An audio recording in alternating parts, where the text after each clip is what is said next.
जय श्री राम। आपका बहुत बहुत स्वागत है। शीश महल में किया गया ऐशो आराम अरविंद केजरीवाल पर भारी पड़ने वाला है।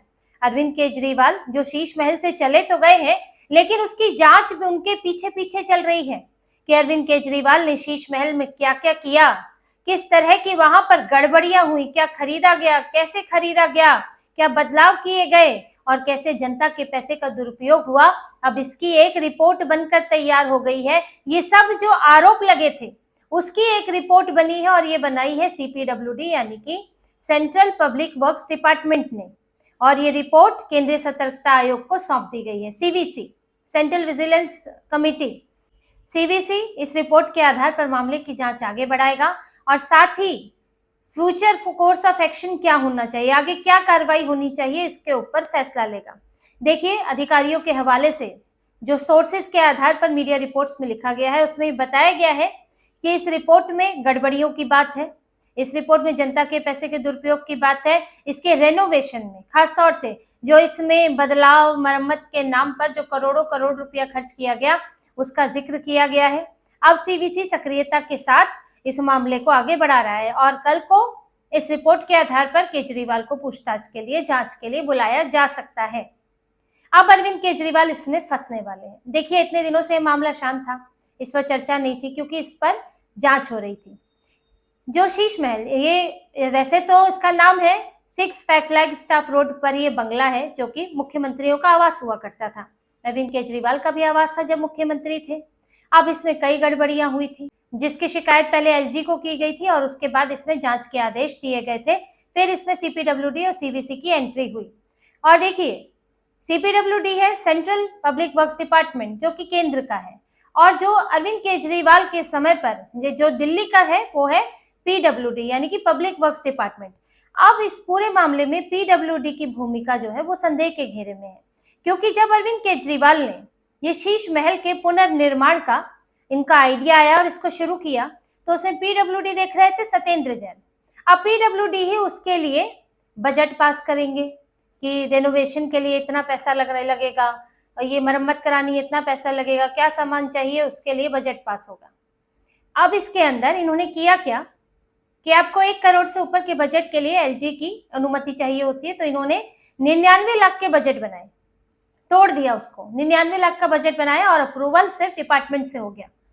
तो यानी कि पीडब्ल्यूडी की मिली भगत थी, इसलिए इसकी जांच सेंट्रल पब्लिक वर्क्स डिपार्टमेंट ने की थी। अब देखिए इसमें गड़बड़ियां किस तरह से है। 2 तरह की चीजें हैं, एक तो पूरा स्ट्रक्चर जो दोबारा बनाया गया उसको लेकर गड़बड़ियां हैं, दूसरा स्ट्रक्चर के अंदर जो सामान मंगाए गए उसको लेकर गड़बड़ियां हैं।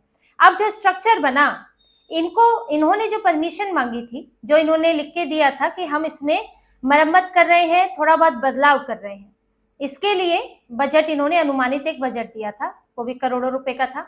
लेकिन इन्होंने किया क्या, उन्होंने इसका पुनर्निर्माण कर दिया बिना नक्शा पास कराए, बिना किसी अनुमति के, जबकि आप बिना अनुमति के, बिना कारण बताए कि पूरी तरह से तोड़ के नया बनाना है, तब तक आप ऐसा नहीं कर सकते। लेकिन इन्होंने रेनोवेशन के नाम पर पुनर्निर्माण कर डाला। और उसमें क्या किया इन्होंने, जो फ्लैग स्टाफ रोड है उसके आसपास राजपुरा रोड है, वहां पर सरकारी फ्लैट्स थे, उनको अवैध तरीके से तोड़ दिया गया ताकि वो इनके शीश महल का ही हिस्सा बन जाए। और उसी दायरे में 2 सरकारी बंगले आते हैं, 8A और 8B, उनको भी इन्होंने ये शीश महल के ही बाउंड्री में ले लिया।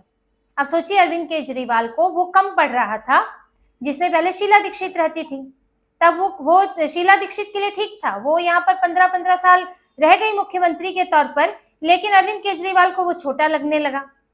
जो कहते थे मैं 2 कमरे के फ्लैट में रह सकता हूँ, एक में मैं, मेरी पत्नी, बच्चे, और एक में मेरी मम्मी पापा, और मुझे क्या चाहिए। उनको पुराना वाला जो सरकारी बंगला था वो भी जो मुख्यमंत्री को टाइप 8 का बंगला मिलता है, छोटा मोटा बंगला नहीं मिलता है, लेकिन उनको वो खराब लगने लगा और इन्होंने आसपास के फ्लैट तोड़ डाले, टाइप 5 के फ्लैट इन्होंने तोड़ डाले और इन्होंने 2-2 सरकारी बंगले अपने शीश महल में शामिल कर लिए। तो पहले तो यहाँ पर गड़बड़ियां हुई है, पुनर्निर्माण की परमिशन और बिना परमिशन के पुनर्निर्माण करना और अवैध तरीके से फ्लैट तोड़ना। अब इसमें 3 इंजीनियर पीडब्ल्यूडी के शुरुआत में ही सस्पेंड हो गए थे, जिसमें इनमें गड़बड़ी पाई गई, क्योंकि इंजीनियर्स परमिशन देते हैं, उनकी भूमिका होती है, तो इसीलिए शुरुआती दौर में ही उनको सस्पेंड कर दिया गया क्योंकि उनकी गड़बड़ियां पाई गई। इसके बाद जो निकल कर आया वो तो तमाशा ही था। जो अंदर इन्होंने क्या क्या करवाया है, टोटो स्मार्ट टॉयलेट 10 लाख का, किस तरह का टॉयलेट था उसकी तो चर्चा खूब हुई है, किस तरह की अत्याधुनिक सुविधाएं थी। 4-5 करोड़ रुपए इन्होंने पर्दे में लगाए हैं, पर्दा ऑटोमेटिक, इंसान पास जाए तो खुल जाए, इंसान दूर जाए तो बंद हो जाए। ये अपने हाथ पांव भी नहीं चलाना चाहते थे, पर्दा हटाने को भी इनको समय नहीं था।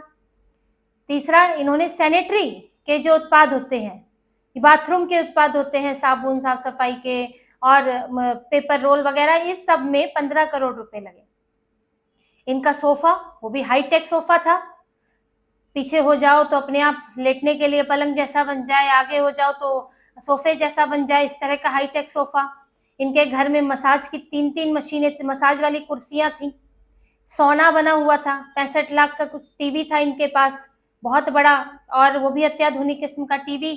और टीवी तो इनका फ्रिज में भी लगा हुआ था, ऐसा फ्रिज था इनके पास, एआई फ्रिज था, जो कि ये बता दे कि अंदर क्या क्या खाना रखा है, कितना रखा है, और साथ में उसमें टीवी भी चलता रहेगा। ये सब बनाया हुआ था इन्होंने अपने घर में, यानी कि मतलब समझिए कि अधूरी हसरतें पूरी कर रहे थे।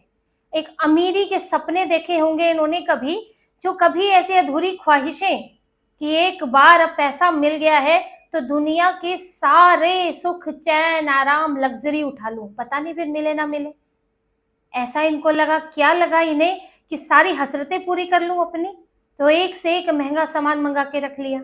अब इसमें शिकायत यही हुई है कि इतना महंगा सामान क्यों मंगाया गया है भाई, आपको क्या जरूरत थी, टीवी इतना महंगा क्यों, पर्दे इतने महंगे क्यों, टाइलें विदेश से क्यों, इसकी जांच हो रही है। दूसरा देखिए, इसमें भी एक झोल है कि क्या ये जो महंगा सामान मंगाया गया है, क्या ये वाकई उतना महंगा था या बीच में कहीं कुछ गड़बड़ियां हुई है।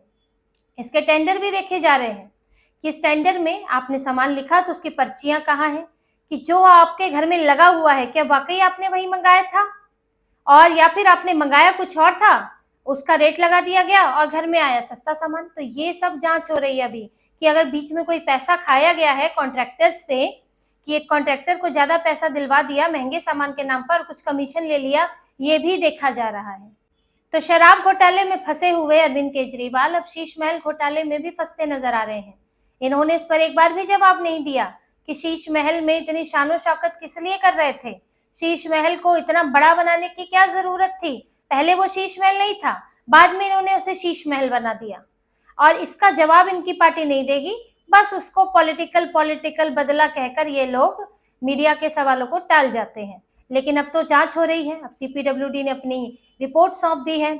अब सीवीसी इस रिपोर्ट के आधार पर, क्योंकि 3 इंजीनियर तो पहले ही सस्पेंड है, सीवीसी अब इसके आधार पर एक्शन लेगा। सीवीसी अपनी और जांच करेगा और पूछताछ के लिए इन्हें बुला सकता है।